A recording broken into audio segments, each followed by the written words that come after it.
quarto e penúltimo capítulo da nossa série Guardrails. Dissemos no primeiro dia que esses guardrails são um sistema de proteção para os carros para evitar acidentes nas estradas, né? E desde o primeiro dia nós temos aplicado esse conceito de guardrails para as nossas vidas, para evitar acidentes nas nossas vidas pessoais, para que evite que a gente caia nos abismos dessa vida. Eu não sei se você já parou para pensar, mas talvez os piores arrependimentos que você tenha na sua vida, nos piores problemas que você já enfrentou, muito provavelmente, muitos deles poderiam ser evitados se você tivesse um sistema de proteção para lidar com aquelas situações. Muitas das coisas que você está colhendo ainda hoje, emocionalmente, fisicamente, financeiramente, são decorrentes de situações que poderiam ser evitadas se a gente tivesse estipulado um guardrail, um muro de proteção, algo que, antes de chegar no abismo, pudesse nos sinalizar, acender uma luz vermelha na nossa mente, tocar uma sirene e você falar, não, isso é perigoso, eu vou parar por aqui, porque se eu for é capaz de eu não conseguir retornar mais. Então, muitos casamentos talvez não teriam terminado em divórcio, muitos filhos não teriam abandonado os lares, muitas pessoas talvez não tivessem quebradas financeiramente, tanta coisa podia ter sido evitada se a gente soubesse usar isso. Bom, hoje o assunto é dos mais difíceis, mas ao mesmo tempo muito interessante. Hoje nós vamos falar sobre as finanças, sobre dinheiro. E talvez nos primeiros 5 minutos, aquele visitante falou, lógico, eu entrei na igreja evangélica, vai falar sobre dinheiro. Não é assim. Na capela, se você tem o privilégio de estar vindo aqui, você sabe que a gente não fica focando nesse assunto, mas óbvio que se Jesus achou importante falar sobre isso, se Deus achou importante deixar alguns guardrails para nós nessa área, quem sabe seja o melhor momento para a gente ouvir essa mensagem. Mesmo que você esteja pensando assim, mas agora não, eu estou numa crise absurda, né? Porque a crise está por todo lado. Fala assim, não queria ouvir sobre esse tema agora, deixa eu melhorar, daí, quem sabe, eu vou falar com sinceridade, talvez, se você ficar esperando, talvez nunca melhore. Quem sabe, se você começar a partir de hoje a seguir os princípios ensinados pela Palavra de Deus, você pode não apenas sair dessa crise, mas evitar futuros acidentes na sua vida. Bom, mas como eu tenho falado todos os domingos, a cultura faz o trabalho contrário. Quando o assunto é dinheiro, a cultura fala para mim e para você, consome, compra, compra, compra. Aí você fala assim, não, mas nessa crise eu estou economizando. Todo mundo está economizando. Mas se o seu celular quebrar, você não vai ficar sem celular. Porque você acha impossível, porque a cultura fala para você, não tem como sobreviver sem celular, eu preciso fazer mais uma prestação lá. Percebe? Não dá para viver mais sem. Como assim não dá para viver? Eu vivi tantos anos sem celular. É possível, mas a cultura nos pressiona. Não dá mais para ficar sem um celular, não dá mais para ficar sem um carro. Vou voltar a andar de ônibus, não consigo, não tem possibilidade. Percebe? Então, a cultura vai te empurrando. Consome, consome, consome, consome, consome.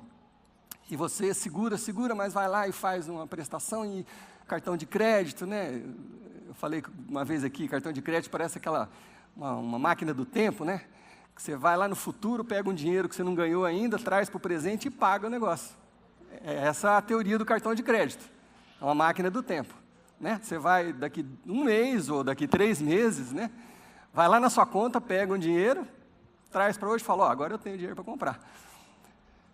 Aí você passa o seu cartão e tudo, e daqui a pouco, né, a coisa está complicada. E o que acontece? Quando você cai no abismo, quando você quebra, quando você fica sem dinheiro, quando você fica super endividado, o que acontece com a mesma cultura, com as mesmas pessoas que te empurraram?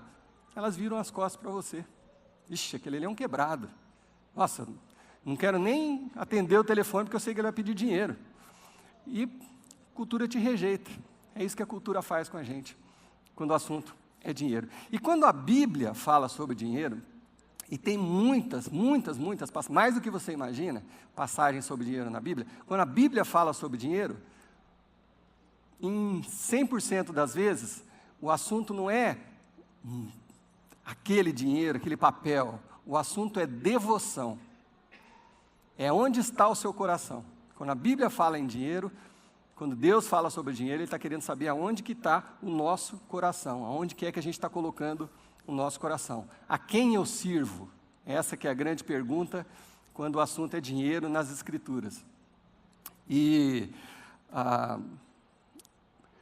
a gente nunca tem a dúvida, eu imagino que talvez nenhum de vocês tenha a dúvida assim, a quem eu sirvo? Será que eu sirvo a Deus ou ao diabo? Alguém tem essa dúvida? Acho que ninguém tem essa dúvida, né? Todo mundo que eu perguntar aqui, pelo menos até em respeito, né, que eu sou pastor, às vezes vai falar, não, eu sirvo a Deus, claro, tal.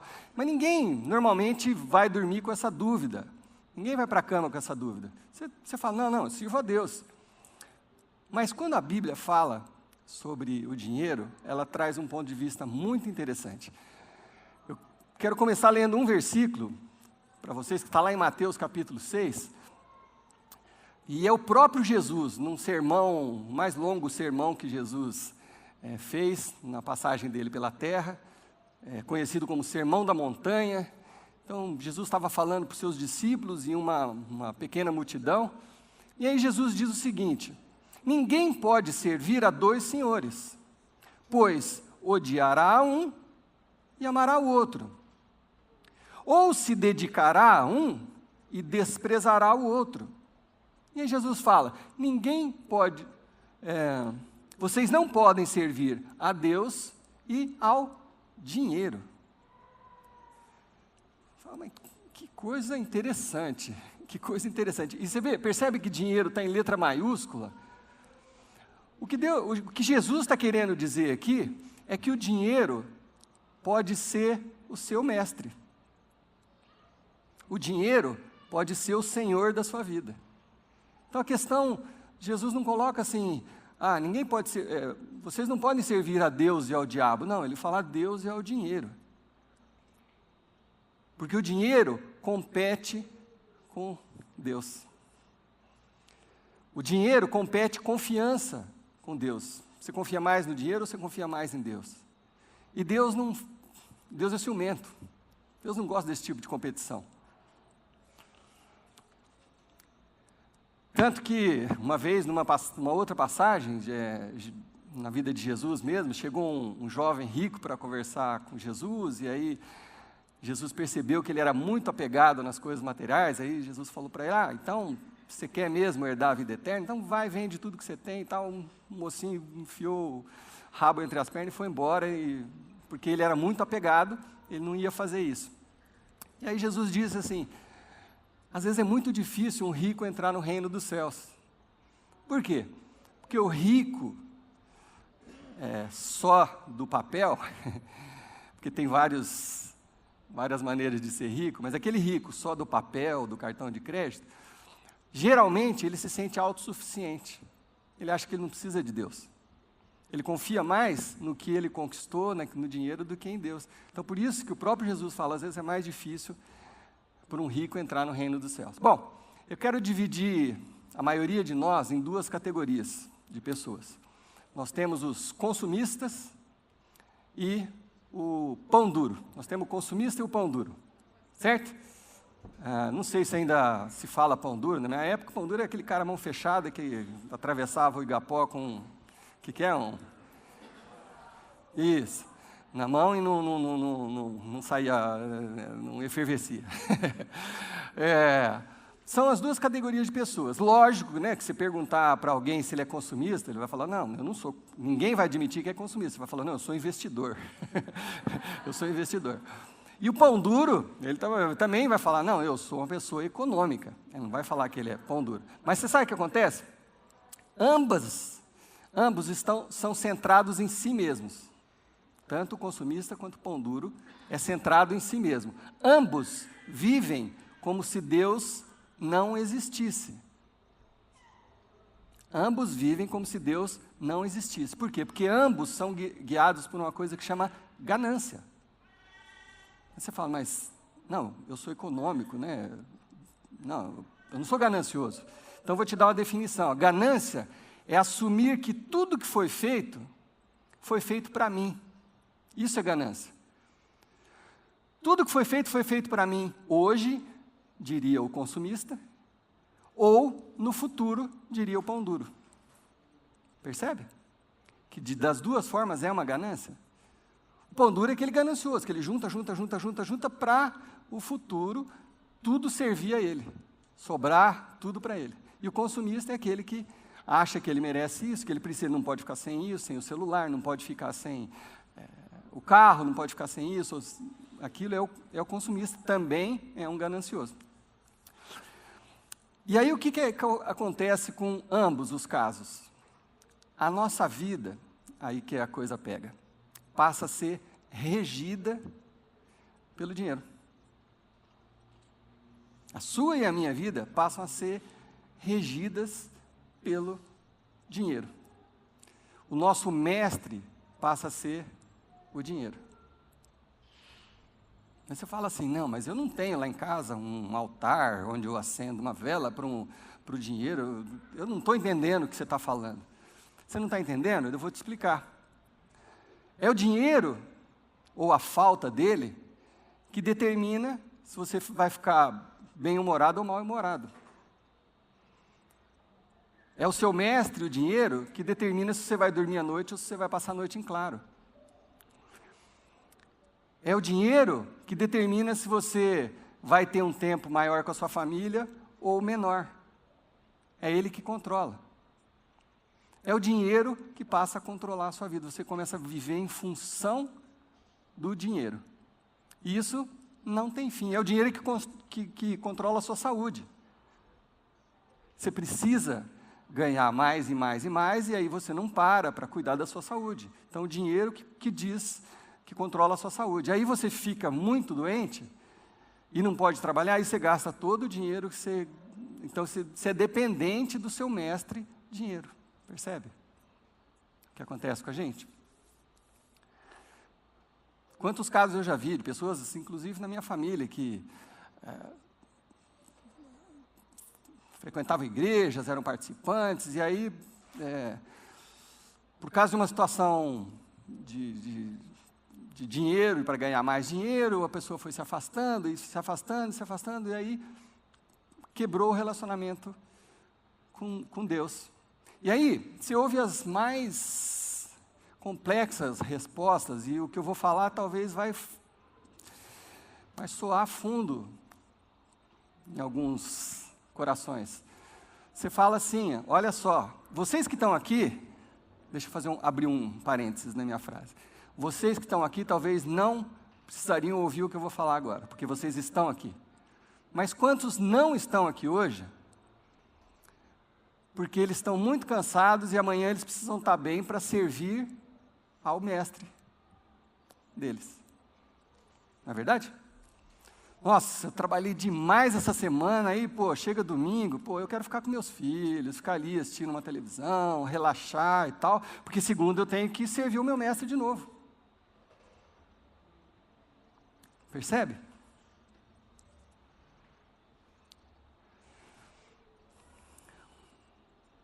Aí você não tem nenhum guardrail nessa área da sua vida, e você cai no abismo. Porque você está servindo, você se esqueceu de Deus, você começou a servir ao dinheiro, a sua vida passou a ser isso. E aí você cai no abismo e quebra, e fica endividado, e passando vergonha, depressivo, você está lá no fundo, quem que você vai procurar quando você está lá no fundo? Deus. E sabe o que você fala para Deus? Deus, como que o Senhor permitiu que isso acontecesse comigo? Como que o Senhor permitiu? Eu não sou Deus, mas se eu fosse Deus, eu responderia assim, você está falando comigo? Ué, eu não sou seu mestre, como assim eu permiti? Ah, Deus, o Senhor não podia ter deixado. Não, mas você não está me servindo.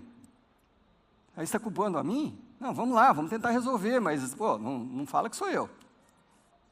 Seu mestre é outro. Vai falar com seu mestre.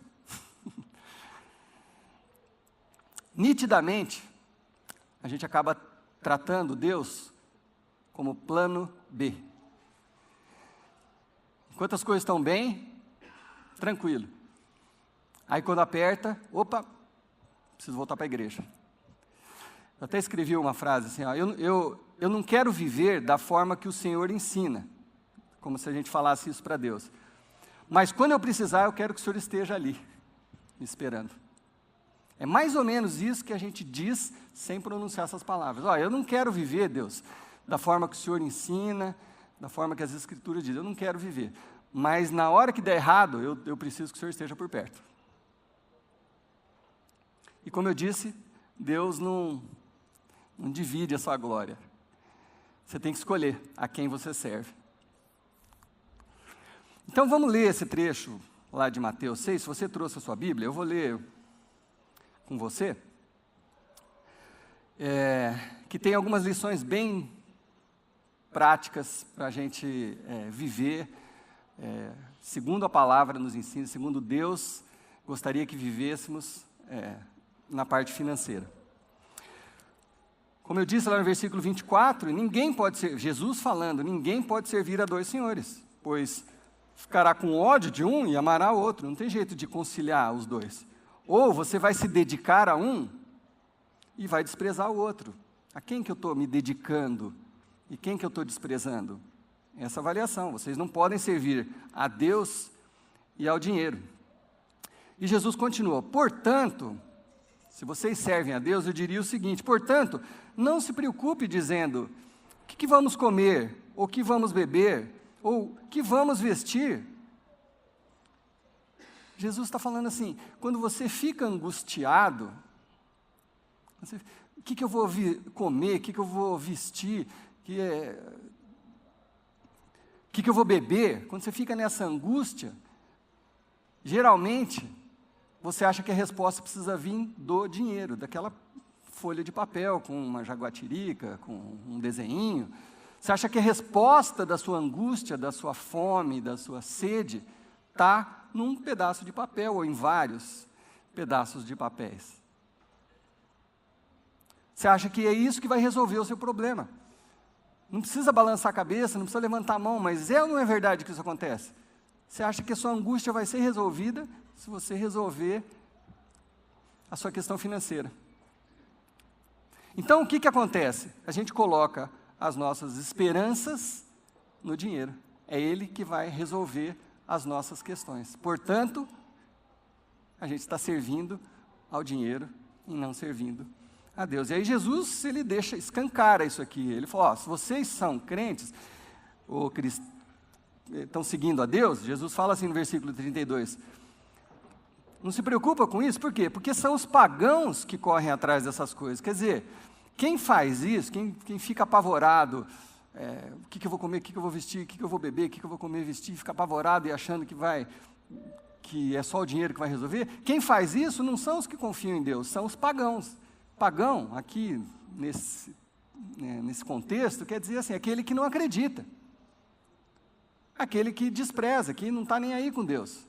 Esses, sim, eles acham que tudo pode se resolver só dessa forma. Os pagãos que agem assim, que ficam correndo atrás.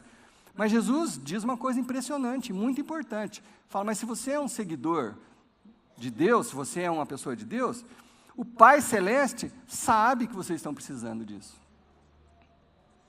Ele sabe. Deus não é insensível à sua e à minha dor. Deus não está esquecendo de você ou de mim.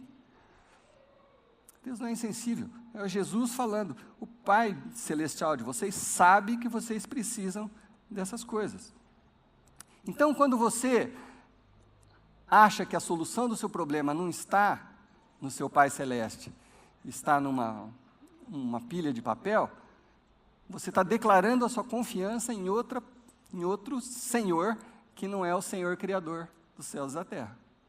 Você está declarando isso sem falar, sem pronunciar essas palavras. E como eu disse, Deus é ciumento. Mas aí Jesus ensina como é que seria colocar um guardrail para a nossa vida nesse sentido, quanto ao que vai comer, ao que vai vestir, ao que vai beber, aonde vai morar. Deus falou assim, olha, para você não ficar angustiado com isso, eu vou te ensinar, coloca esse guardrail, e ele fala isso no versículo 33, ele não usa, obviamente, o termo guardrail, mas Jesus fala o seguinte, pois busquem em primeiro lugar, presta atenção nessa frase, Jesus está querendo dizer para mim e para você, olha, tem alguma coisa invertida na sua ordem de prioridades. Porque se ele está falando, coloca em primeiro lugar algo que eu vou lhe falar, é porque talvez isso não esteja em primeiro lugar. Talvez esteja em segundo, em terceiro, em quinto. Então Jesus fala claramente, coloque em primeiro lugar o reino de Deus, quer dizer, o propósito de Deus, a sua vontade e a sua justiça. Quer dizer, busca a justiça de Deus, o certo e errado, segundo o que Deus pensa, e não segundo a sua cabeça. Busca a justiça de Deus e o reino de Deus. E o que vai acontecer se você fizer isso? Vamos ler junto? Todas essas coisas lhe serão acrescentadas. Se você estabelecer esse guardrail, assim, não, em primeiro lugar, Deus. O Senhor da minha vida é Deus.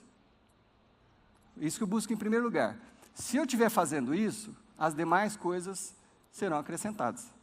Deus não vai deixar você morrer de fome, não vai deixar você morrer de sede e nem ficar andando pelado na rua. Ele vai cuidar da sua roupa, do seu alimento e do que você precisa beber. Então, quando você estuda a palavra, você descobre, finalmente, não pode cair. Quando você estuda a palavra, você descobre uma forma de viver as finanças segundo Deus. Deus nos ensina o seguinte, isso aqui é o que você ganha todo mês. Eu ia encher esses potinhos de dinheiro, mas eu não tinha. Não deu. Então eu pus macarrão, que é uma coisa que você vai comer. Isso aqui é o seu salário, é o que você ganha todo mês, tá? Se você estudar a palavra de Deus com carinho, você vai descobrir que Deus sugere o seguinte para a gente. Isso aqui é tudo que você ganha. Pega uma parte, a primeira parte do que você ganha, e oferte para Deus. Para a igreja, para um trabalho do ministério, para o reino de Deus. Primeira parte, seu salário está aqui, a primeira coisa que você faz é o reino de Deus.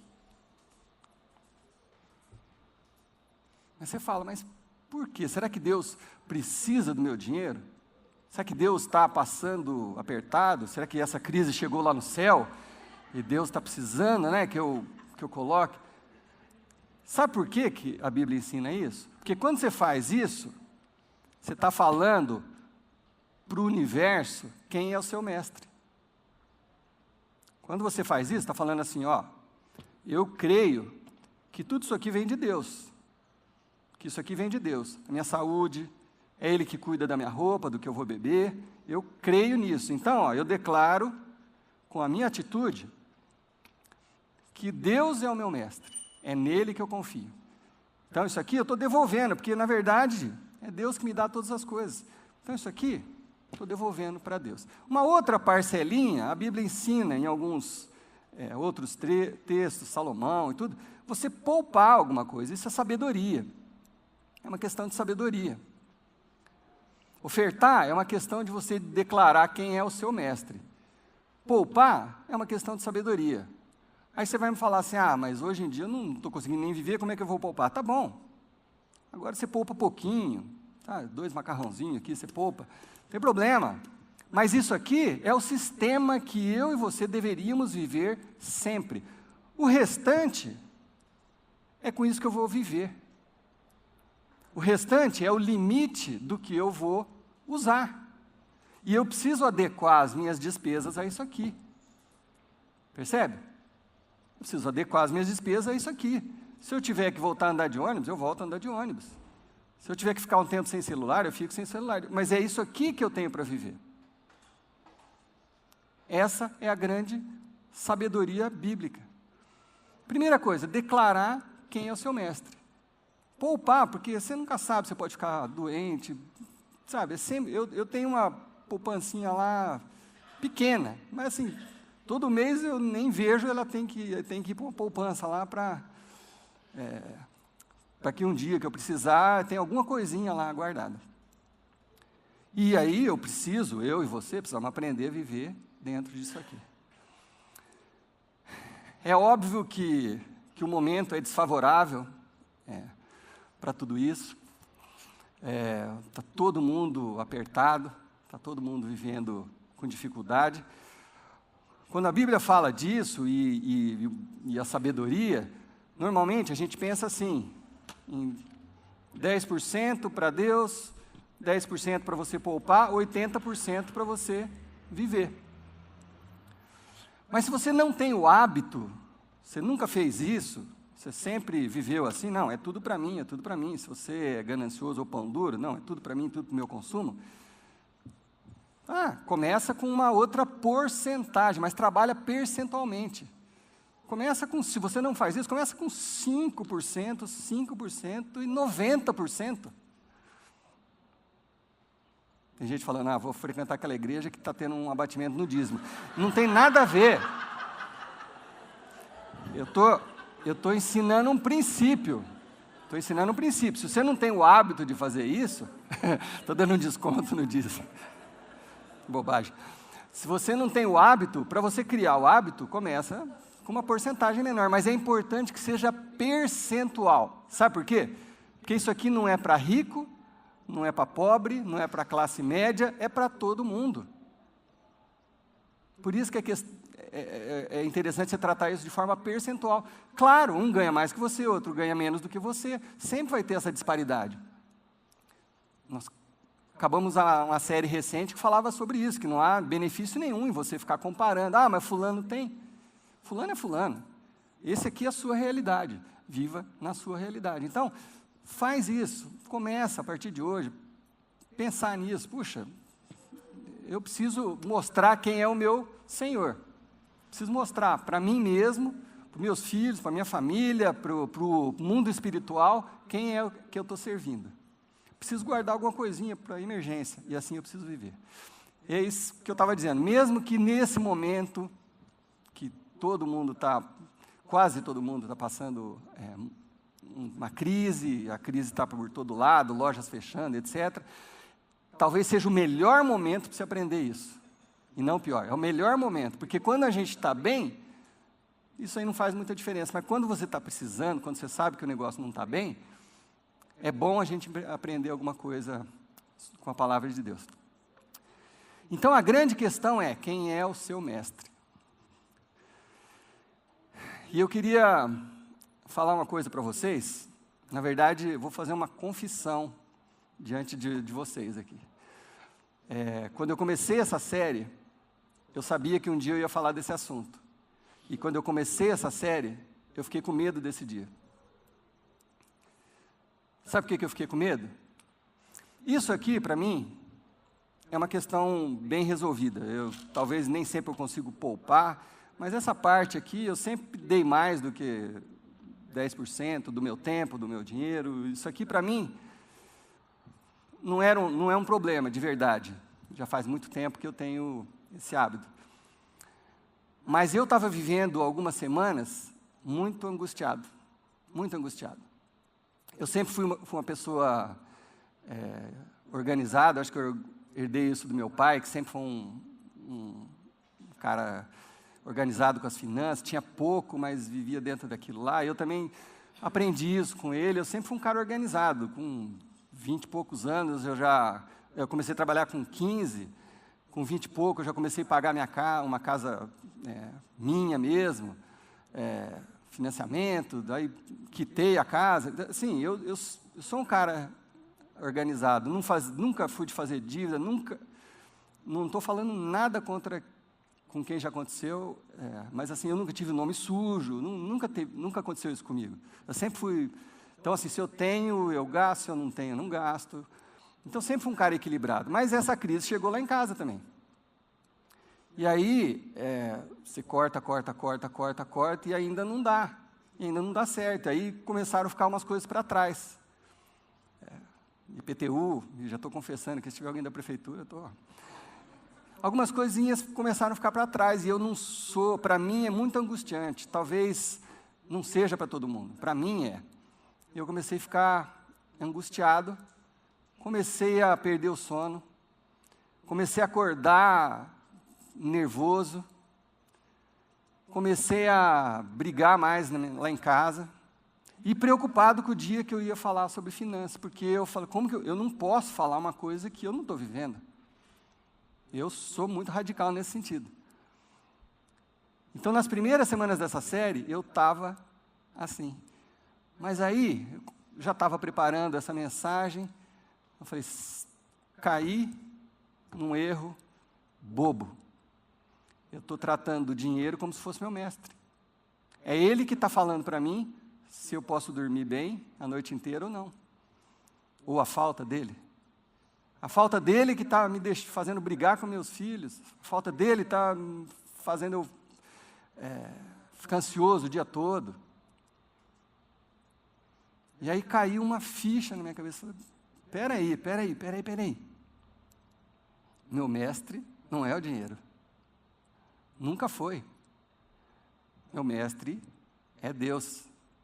E aí eu falei isso em voz alta, estava no meu escritório, ajoelhado, falei isso em voz alta, falei, Deus, o Senhor é meu mestre. O Senhor é meu mestre, é no Senhor que eu confio. Não tenho apego às coisas materiais, se precisar, me desfaço das coisas, mas eu não posso deixar que um outro Senhor controle a minha vida, vocês percebem? Se bobear, alguém está controlando a sua vida, o dinheiro ou a falta dele é que faz você ficar feliz ou triste, ter tempo com a sua família. Não, eu não posso ter tempo com meu filho porque eu preciso ganhar mais, porque tem isso. Para. Meu mestre é o Criador do universo. Eu não dependo de coisas materiais para viver. Se eu tiver que dar uns passos para trás, eu dou. Não tem problema. Mas o meu mestre é o Senhor. E aí, quando essa ficha caiu, essa mensagem fez blum, ficou pronta. Porque eu falei, eu mesmo estou me dispondo a ensinar as pessoas sobre isso e passei por algumas semanas onde isso não estava sendo a minha verdade. Então, por isso que esse assunto é importante, meus irmãos, de verdade. Por isso que é importante. A gente precisa toda hora ser lembrado de quem é o nosso mestre, quem é o nosso Senhor. Então, minha pergunta para você hoje, onde que está o seu coração? O que está ou quem está em primeiro lugar na sua vida? A quem que você está servindo? Ao dinheiro ou a Deus? Quem é o seu mestre? Quem tem sido o seu mestre? Você está disposto a deixar que o Senhor Deus seja o mestre da sua vida? Sim ou não? O próprio Deus, Ele fala para você e para mim, tirar prova do amor dele. Numa passagem do profeta Malaquias, ele fala assim, Deus falando através da boca do profeta, ponham-me à prova, me coloquem à prova, diz o Senhor dos Exércitos, e vejam se eu não vou abrir as comportas do céu e derramar sobre vocês tantas bênçãos que nem terão onde guardá-las. Aí você fala, mas será que ele está falando de repente, do nada vai aparecer um monte de dinheiro? Não é disso. A promessa é que Deus vai te abençoar. Nem tudo você compra com dinheiro. Alguém já percebeu isso? Muita coisa, as coisas que têm mais valor, você não compra com dinheiro. Você consegue comprar o amor de alguém? Amor, não é a companhia.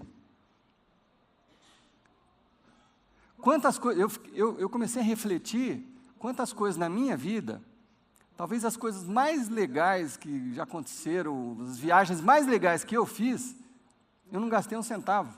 Eu fui convidado e ganhei ainda, fui tocar. Sabe, eu não posso ficar dependente de um pedaço de papel, ou de um cartão, ou de alguma coisa aqui. Não é esse o meu mestre. Meu mestre é o Senhor, o Criador do universo. E é esse que eu gostaria, é esse tipo de oração que eu gostaria que vocês fizessem agora e nas suas casas. Declarassem com a sua boca: Deus, o Senhor é o meu mestre. É no Senhor que eu confio. Vou me esforçar para aprender a viver desse jeito, que é assim que o Senhor ensina. Se o Senhor é o meu mestre, eu vou seguir o meu mestre, o que o meu mestre ensina. E aí, como Deus disse, Ele vai derramar bênçãos na sua vida, saúde, amor, coisas. A promessa é que se você fizer o que está escrito nessa palavra, Deus vai te abençoar. Amém, irmão? Então, vamos orar junto, porque é um assunto muito delicado, mas que a gente precisa dessa reflexão todos os dias na nossa vida. Senhor Deus, em primeiro lugar eu quero te agradecer, porque o Senhor falou comigo nessa mensagem, no meu coração. Te agradeço porque em tempo eu me lembrei da Tua palavra e voltei a declarar com a minha boca e com as minhas atitudes quem é o meu mestre. E eu quero orar por cada um dos meus irmãos que estão aqui assistindo essa mensagem, aqueles que talvez ainda vão assistir num computador, num celular, num CD, que em nome de Jesus o Senhor esteja trazendo essa clareza, essa visão de quem é o nosso mestre. Que a gente possa ter a coragem de dizer: eu sirvo a Deus, eu busco em primeiro lugar o reino de Deus. É esse o meu caminho, é esse o meu mestre. E as outras demais coisas serão acrescentadas, porque essa é a promessa do Senhor. Então nos dê a coragem, Senhor Deus, de fazer o que a gente precisa fazer, para mostrar para o mundo quem é o Senhor das nossas vidas, e para mostrar para nós mesmos. E para que possamos assim, Senhor Deus, sermos abençoados, passarmos por esses momentos difíceis, sem perder a esperança no Senhor, que é o único que pode nos tirar das dificuldades. Em nome do Teu Filho Jesus é que nós oramos. Amém.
Cordeiro e leão,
Tenha uma semana super abençoada. E domingo que vem, último dia da série Guarde-Reio.